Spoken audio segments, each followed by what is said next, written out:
Hi everybody, welcome back.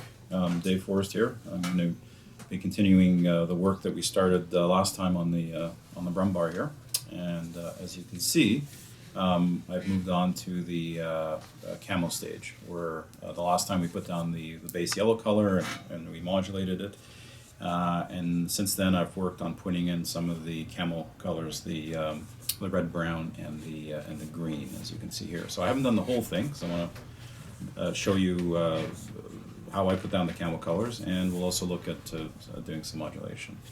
And the nice thing about the Tamiya kit is that they give you this fantastic color brochure on, and they give you nice full view of the vehicle with the camo pattern on it. Sometimes not all of the manufacturers do that when they give you the instructions. They just kind of show you a side view, and you need to infer what happens on the top of the vehicle or on the rear or whatnot.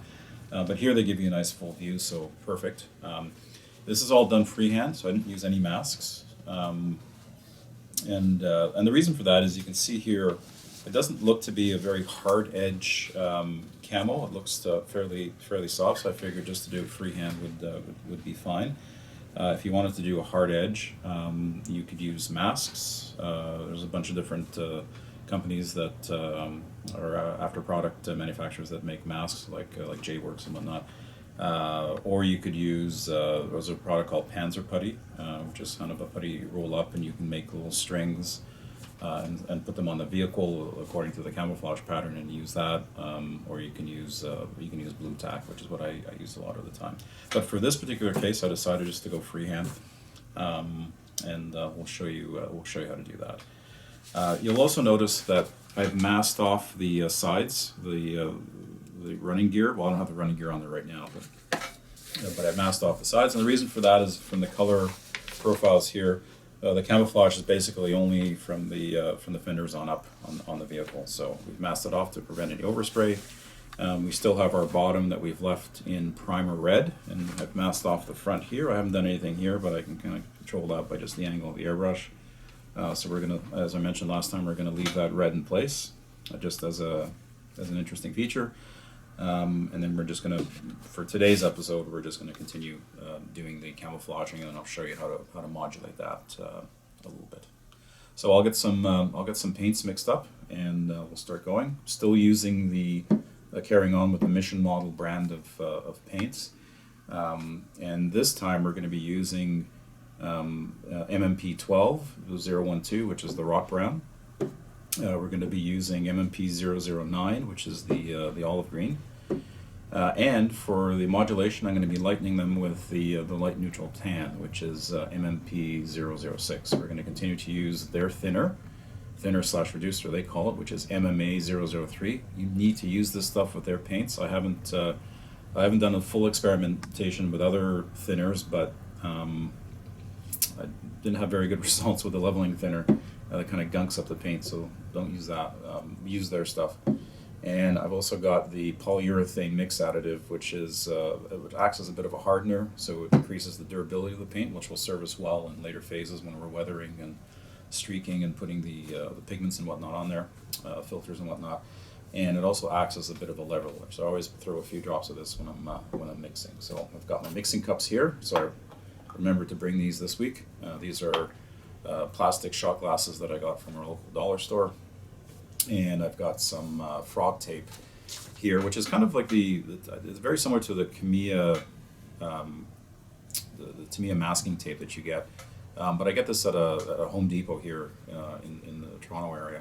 And for about $10, you get a big thick roll. So it just seems to go a little bit further. It doesn't have the various widths that you can get with the when you buy the Tamiya ones. So sometimes it's more. I have a bunch of them at home, and I use them all the time. But for doing larger masking jobs, it's probably a little bit more economical to go with that.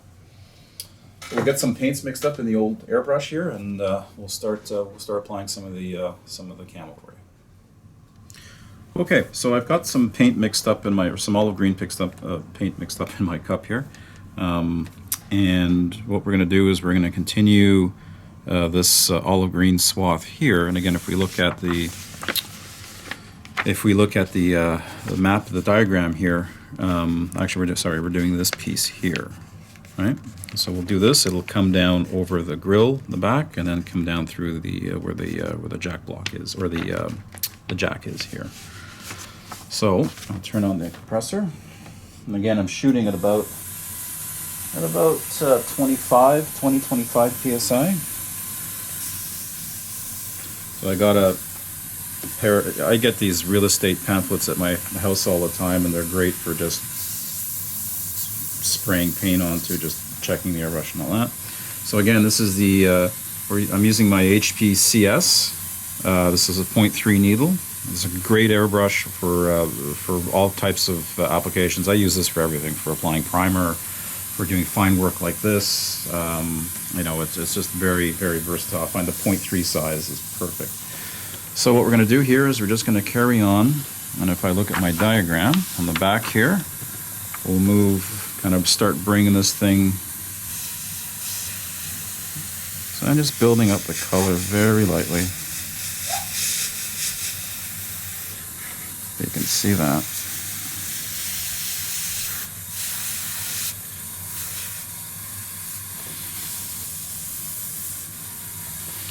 And then you just kind of trace out the overall pattern of it. It'll come down across the engine block here, or the engine grill here.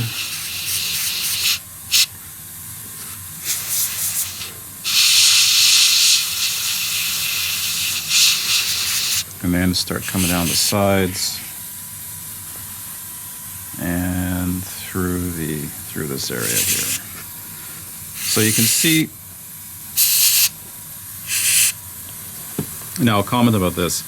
There's a lot of, with these shirts and holders on the vehicle and the tools and this cable in the way and all that. I made a decision early on in the build that I was going to put everything in place and just paint over it. But now I'm kind of paying the price of that. Where getting into these areas here is a little bit difficult to do, but it certainly is doable. Bear in mind that one of two things would happen with the tools, right? So either they would, at the factory, they would just simply paint over the tools, so the tools will get the same camouflage treatment that whatever part of the vehicle they were on would get, or they would be sometimes left in a natural metal. So this color plan here seems to indicate that, for example, the jack block here, the jack itself, this big spanner here, that would all be left in a kind of a natural metal color. So whether we actually do that later on or not, I haven't quite decided whether we'll leave it in the camo or whether we'll do it, or maybe a bit of a mix and match. Don't forget, a late war vehicle might have different tools on it, where they might have lost one or forgotten one and taken it from another vehicle. So there's certainly an opportunity to mix and match there, but we're not going to worry about that right now. Just really focus on just getting the paint down on the vehicle in that area. So I'm just building up very, very light coats. And that's the key, is just building up the color very lightly. Just follow, and you don't have to follow this I use it more as a guideline than anything else.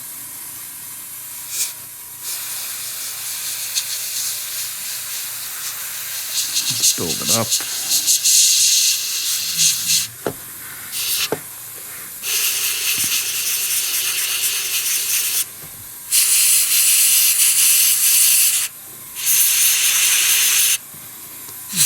Paint in there.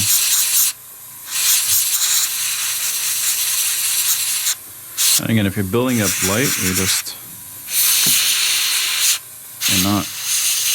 not letting it pool up, because I spray pretty thin. So if I leave the airbrush, or if I leave the stream of paint in any one area, it's going to start pooling up. It's not going to look great.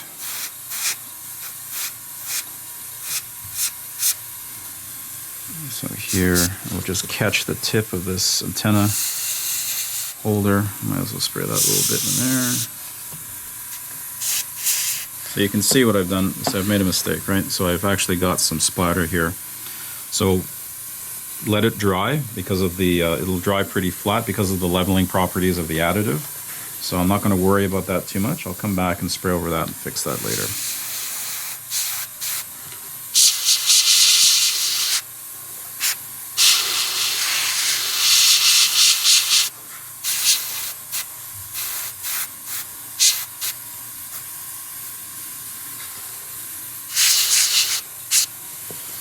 Let's check the references. Ah, good enough. Maybe I'll bring it out a little bit more this way.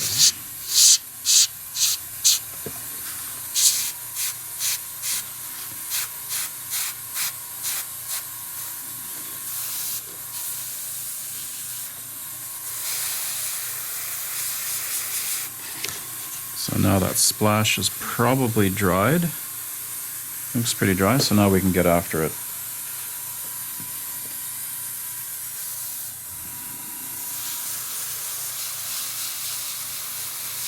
Fix it up. So I've had this happen on other parts of the vehicle where I've sprayed, like for example here, when I was spraying this red swath or this red-brown swath, you know, there was a bit of a spray action. I had to actually incorporate this part into it, so it's not technically as accurate as what's on the diagram here, but again, close enough.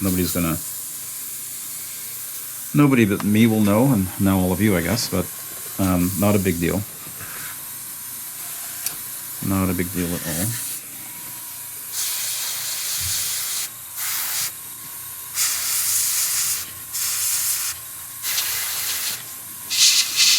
Just putting very light, just building up the color gradually. Not keeping the stream of paint in any one area too long.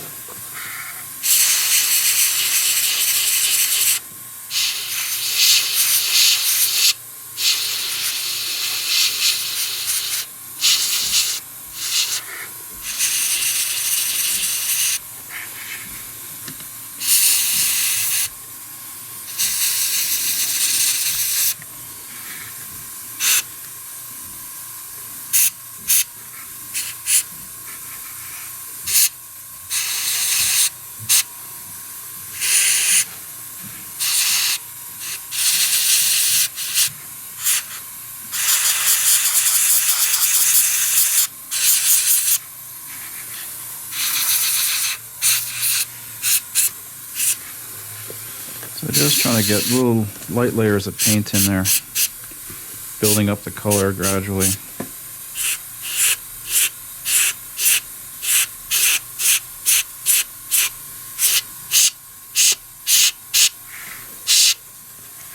think that's starting to look pretty good. Still have to go and fix this little mishap under here.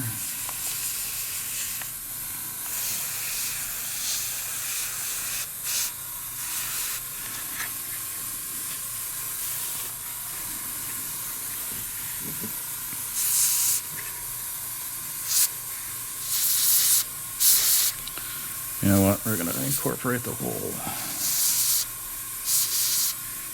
antenna stand. So you can see how already it looks like now that splash is largely hidden.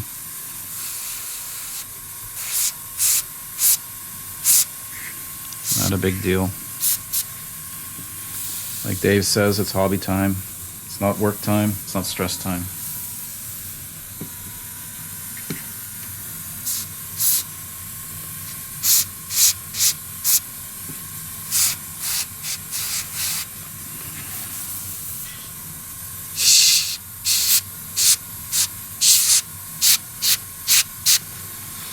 The nice thing about these MMP paints is they dry fairly quickly.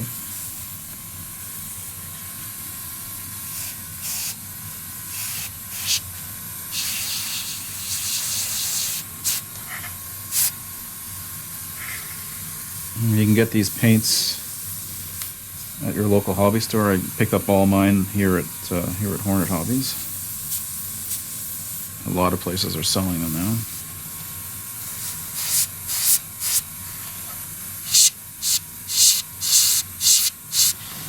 I must admit, when I first heard of these paints, I was really reluctant, because I think, like probably most of you out there, you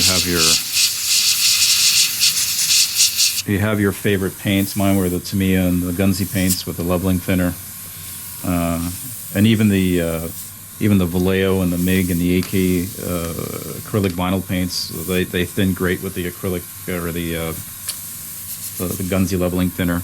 So I had good success with that. I really wasn't keen on investing in yet another paint line, but yeah, I'm pretty impressed with these paints. There's lots of good colors, good color matching, I think. And again, they're not harsh on the environment or on the senses, as it were. So here, I generally, when I spray these, although again, you should always probably spray with a booth or a mask or at least some type of ventilation, but these aren't as harsh as when I'm spraying with like a lacquer thinner or anything like that. The leveling thinner can have a pretty strong odor. So with those, definitely you've got to have some type of ventilation or a spray booth that can extract all those fumes and get them outside or away from you. But not as critical with these guys.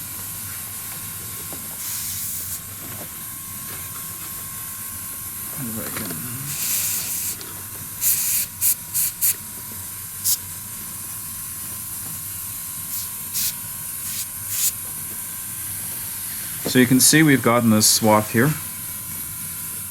So I think I'm going to work a little bit more getting it in there.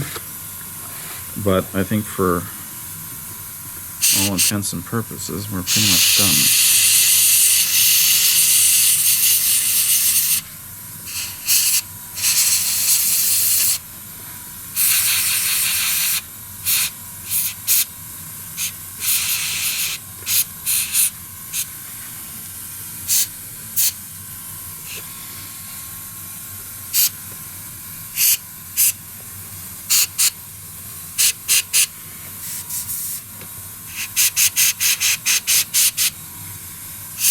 So really now I'm just trying to get color in there because it's such a hard to reach place. Now the nice part about this is because it's a hard to reach place, it's also a little bit hard to see. So it's not,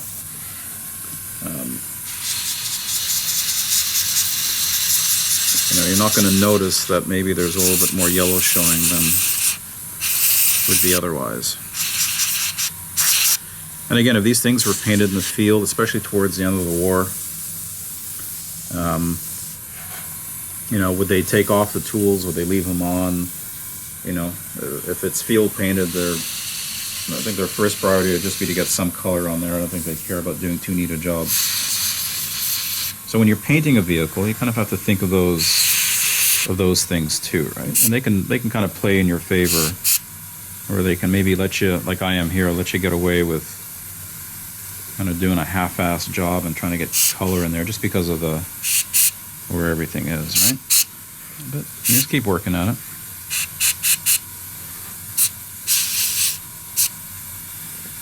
This cable out of the way.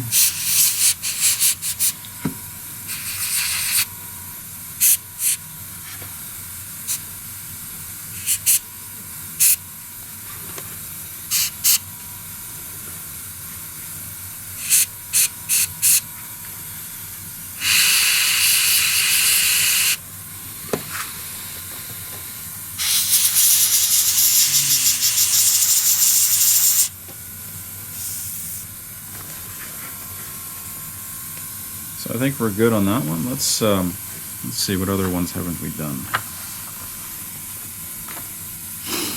So we need to do one here. This rear part here on the kind of the rear mudguard up. So we'll look at just kind of framing that one out. So this is in a nice open, easy area to get at. So that's. So again, just kind of work it up and frame up how it's going to look. Look at the kind of the view here, where it just kind of comes up the bottom and just works its way up onto the upper deck a little bit, and just kind of kisses the corner of that grill.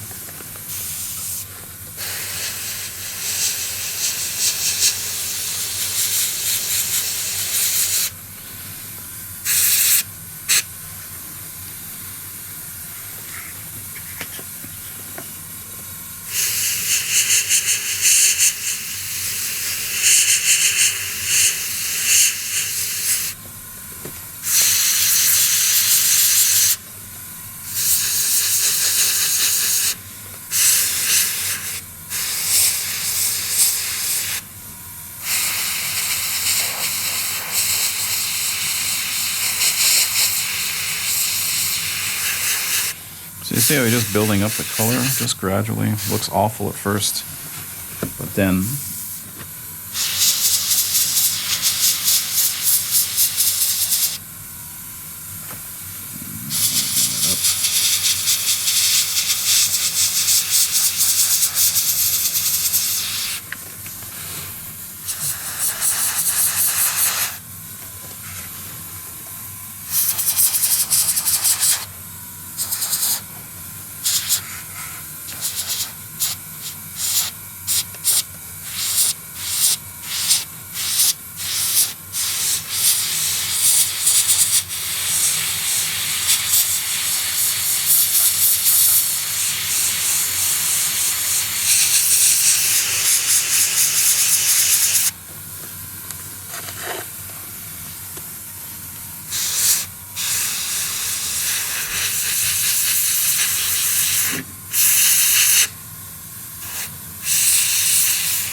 get some on the edge there.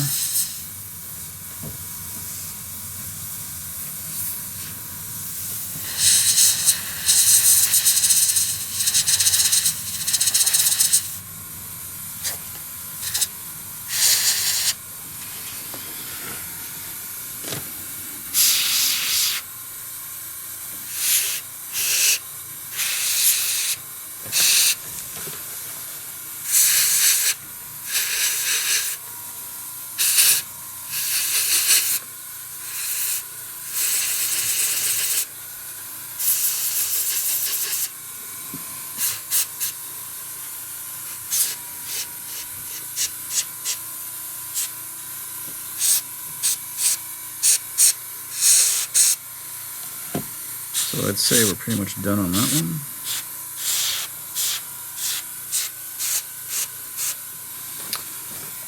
Let's see what other ones we have. So this one we got to carry, just got to finish this one up. And carry this one down here.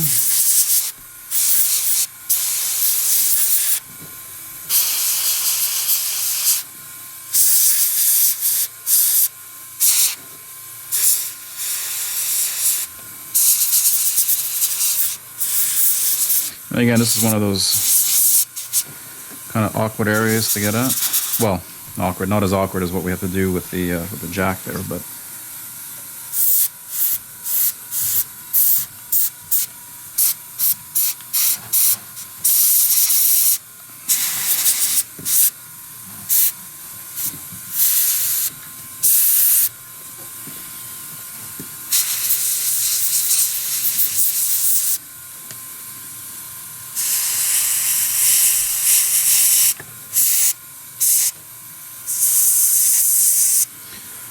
now, one thing too to remember is that, particularly in this area here, there's going to be some weathering, there's going to be some mud and some dust and splashing and whatnot, so that'll work in your favor in terms of hiding maybe some of the imperfections in the spray. But if you just work at it, like I am here, you know, again, just light coats. Again,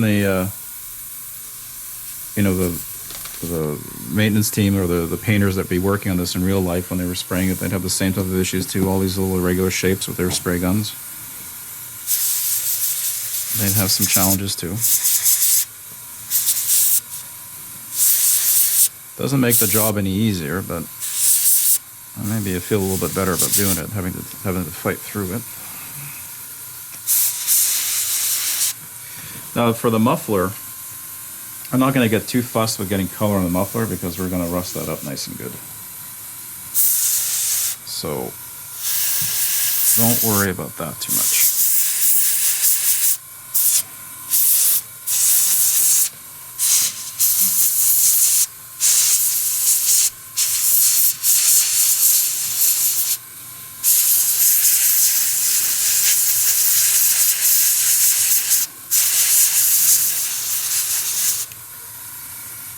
There you go. So it's easy as that.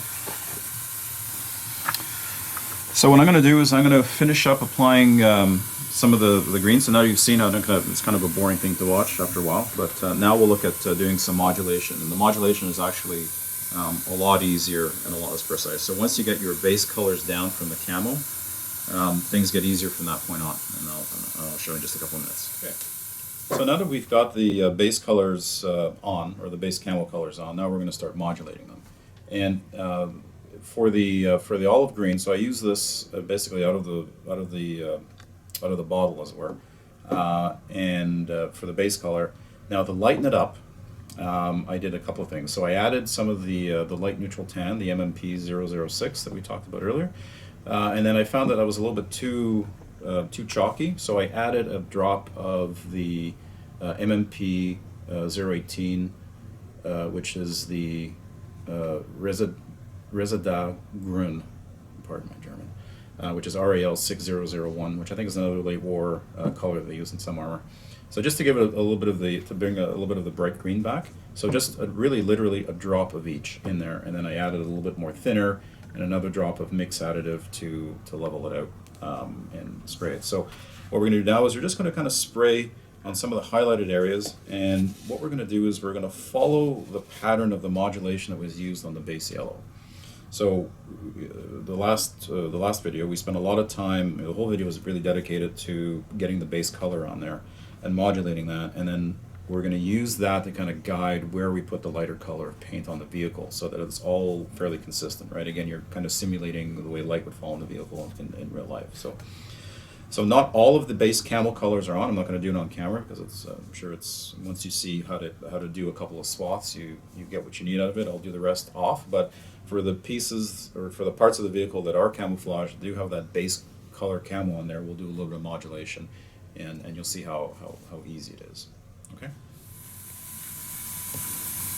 Okay, so off camera, I modulated this piece here, so you can see how you have some of the lighter green up at the top, and then I leave the darker base color at the bottom here to kind of simulate light kind of eroding as it gets down towards the bottom of the vehicle, just very much like the undercolor or the underlying Dunkelgelb color. So what we're going to do is we're going to go back to one of the swaths that we put on just recently. So let's look at this piece here that we did for the rear mudguard here, and you can see that as it gets lighter towards the top and decreases towards the bottom. We know that by looking at the unpainted piece here on the right side of the vehicle. So I'm just going to shade or add some lighter color just at the top of this.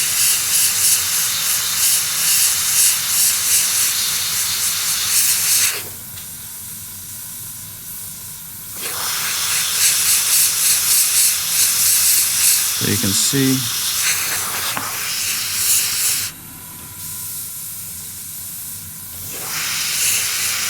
there we go.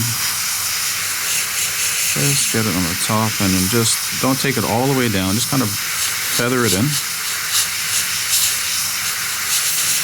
And you're just trying to create some difference between, so you can, I think you can, hopefully you can catch it on the camera here, but you can already see this is lightened up a bit towards where it's down here at the bottom where it's still darker.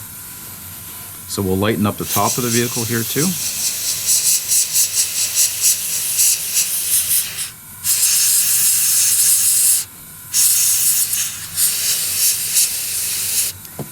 Lighten that up, and then maybe just a little bit here along the upper part.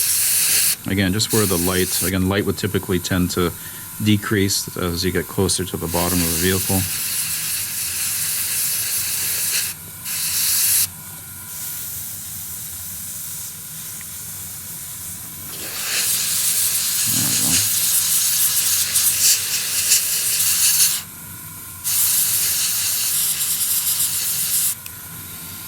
And then do the same thing on this part here. Just do the top here. You can see it's showing up pretty good. So I'm just doing very quick movements with the airbrush.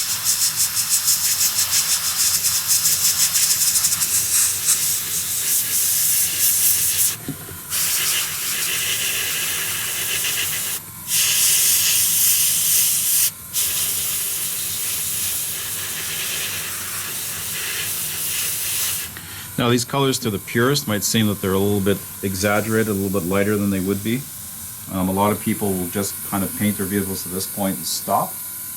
But again, I like to play with the colors a bit, lighten them up, because they will darken in subsequent weathering applications. Again, when you put the filters on, they're going to darken a little bit. When you put a wash on, it's going to darken a little bit. If you do any mapping, it might darken a little bit. You do have the option to kind of further enhance the colors with the oil paint mapping, and maybe we'll do a little bit of that after.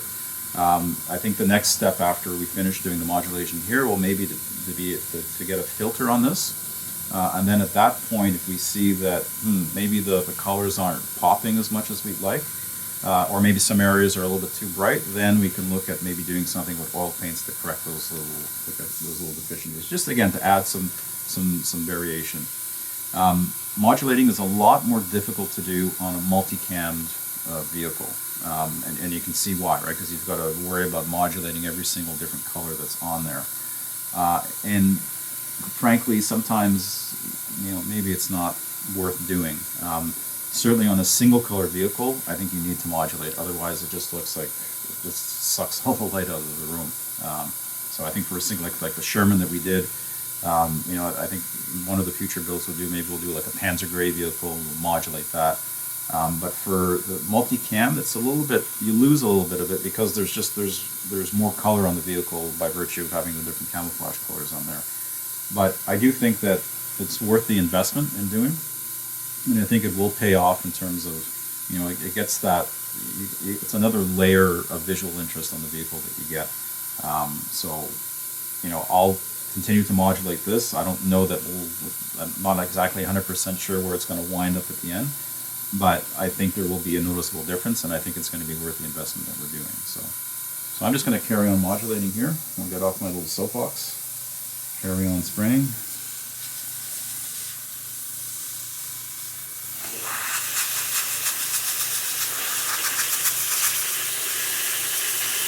And again, getting back to the purist comment, I mean, is this really a color that it would have put onto the vehicles at the end of the Second World War on a German vehicle? Maybe not. But again, with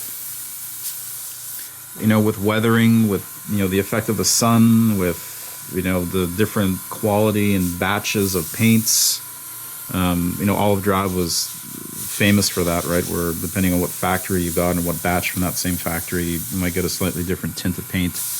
Same thing with the 4BO green from the Russians.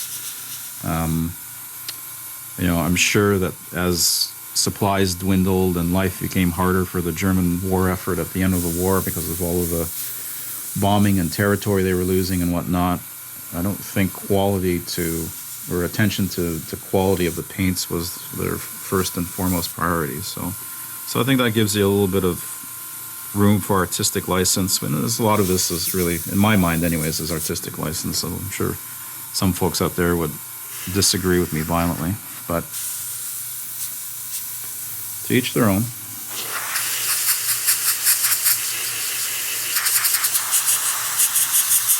Me, I'm all about how it looks. To be honest, I'd rather sacrifice historical accuracy if the vehicle is going to look better, if it's going to pop.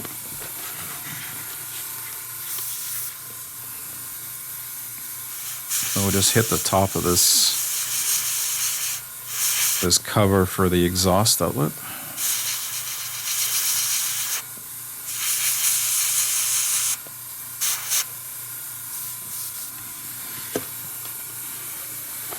Let's do that section that we just started here, or we finished off here. Same type of thing. All right, just work it in. I'm gonna lighten it up as it gets towards the top. Again, I'm using the base yellow here you can see how it's lighter at the top and it gradually fades, gets a little bit darker at the bottom. I'm gonna use that as the same guideline for the green. And I said it's easier, and it is easier because you're just kind of painting within. Like I don't need this anymore because I've already mapped everything out. So now you're just kind of painting where the darker color is.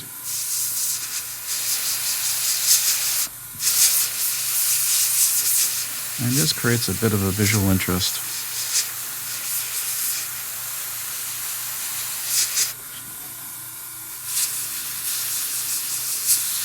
I can't wait to get a filter on this, because I will start to bring everything together. And again, some of the, and I think I've mentioned this a few times before, but some of the like the molding, the cast texture molding on the side of this thing is absolutely beautiful. It's some of the best, if not the best, I've seen in this scale.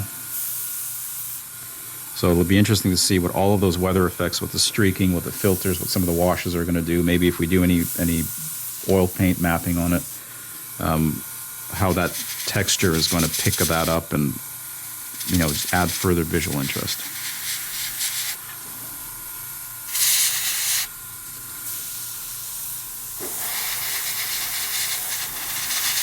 So these paints are great because they dry very quickly, which is nice. So you spray, you can switch colors, get a lighter color in your airbrush, and then you can go back and you can hit those same areas again real quick. So what I'll do here on the hatch is I'll paint the whole hatch, I'll lighten the whole hatch up. More so than maybe some of the surrounding area. Again, just to add that demarcation with the hatch. So what I might even do is I might add another drop of the light tan to the cup here, just to get another shade lighter, and then maybe hit that area again. Go in here, hit the middle of this area, the top of the turret, guard here that guards the periscopes. Just hit that with a lighter color. And when you start to do the streaking and when you put mud up here and whatnot, this will lose, but it'll still be there. It'll still hopefully show through, and it'll create another layer of interest. It's all about layering. See the corner of this hatch here? I'll just hit that. Again, you don't have to be terribly precise.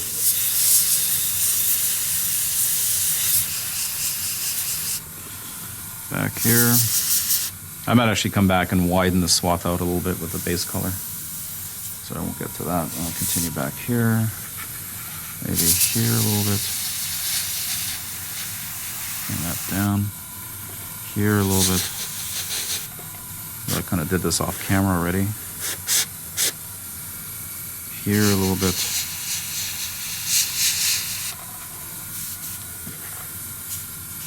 In the front.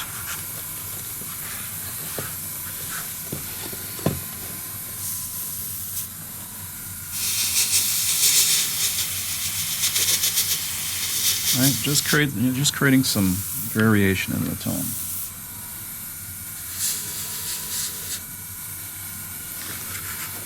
Here's another one we didn't do. I did this off camera. This is the same type of thing, although not as bad as what we had with the jack block. But I'm just gonna get some lighter color in there.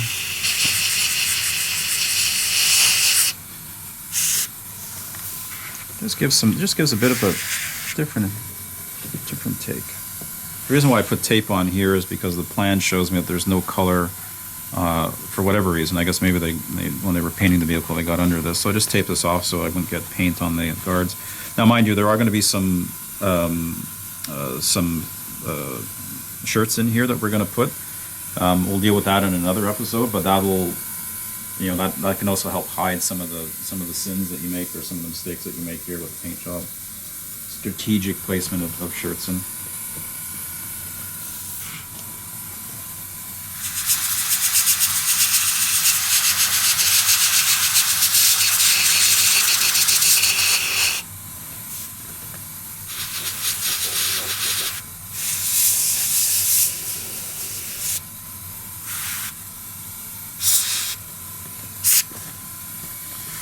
Maybe go back and carry on a little bit in this area here. So I'll leave it kind of, the base color, leave it a little bit darker in there, but as it comes out, more light would hit it.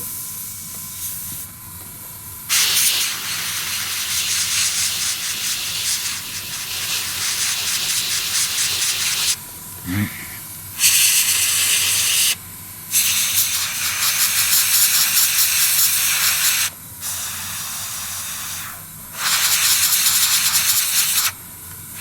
Maybe just along the top, just to get some color in there, more color. And there you have it.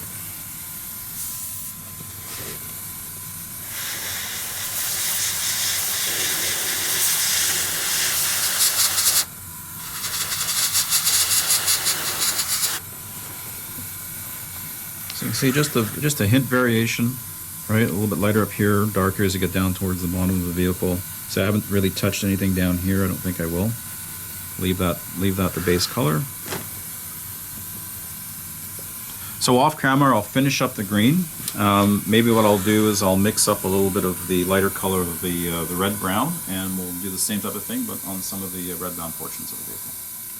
Okay, so now we've mixed up a lighter color of the red brown, and you can see here I have it in the cup. What I did is I just took a couple of drops of the rot brown and then added a drop of the neutral tan, and then added some of the thinner in the mixer, or the polyurethane additive. So it's a kind of a bright sickly color, but again, it'll be a fairly transparent coat. So same type of thing, you're just kind of feathering it down. Very light coats.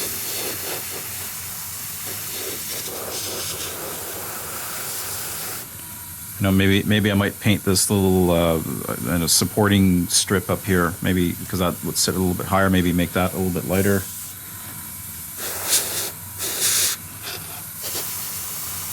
You work your way down. Same thing over here. Maybe same thing on this raised piece here for the guard that holds the periscope. And again, this moves here on the vehicle.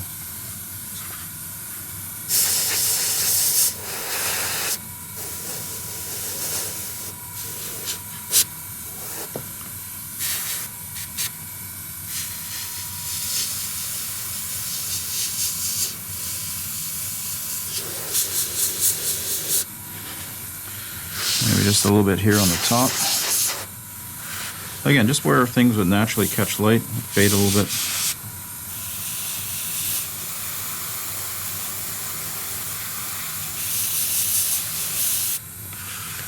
Same thing over here on this side. I kind of already started this one off camera.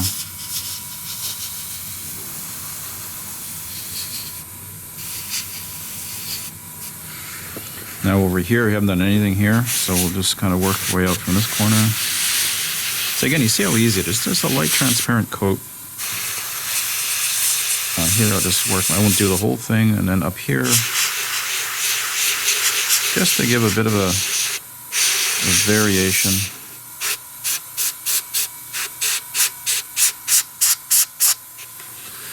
Up here, maybe on this raised part here.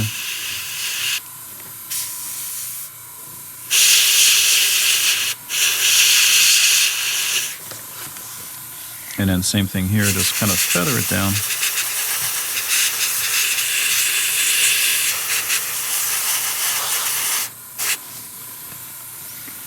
On the back of this, just to be consistent. Up here a little bit. So you can see it doesn't take any time at all, just to go and just to touch it up.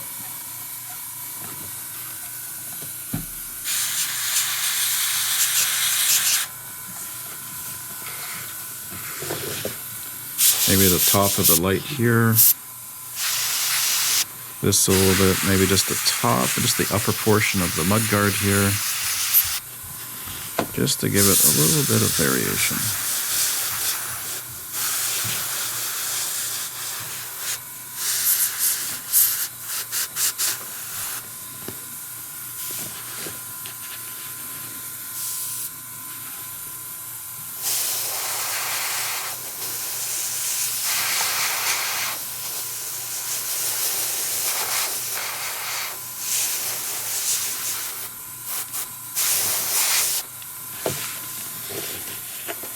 I think there you have it. So that's, a few more things to do, but I'll finish those off camera.